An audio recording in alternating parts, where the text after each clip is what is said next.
The best company that has came up with it is Microsoft with the project EmpowerMD.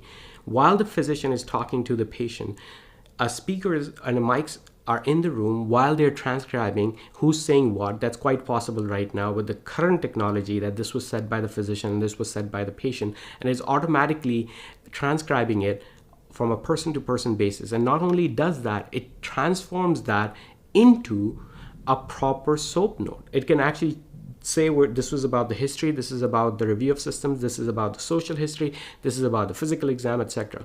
And not only, the next step would be that, hey, by the way, in the last note you suggested that we need to talk about digestive side effects of the Parkinson's medication that you started on.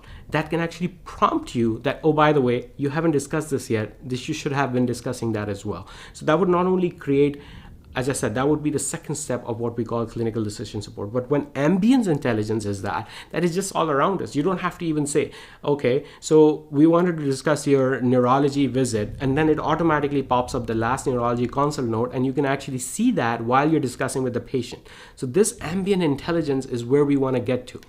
And this is quite possible in this day and age. As a matter of fact, Microsoft and Nuance bought Nuance for that, because Nuance is one of those companies that have been doing this for some years now. As a matter of fact, they paid $20 billion for that, to acquire that company. And it just tells you that how important this is in the future of healthcare. And if the companies are investing that much amount of money, that must be a reason for it.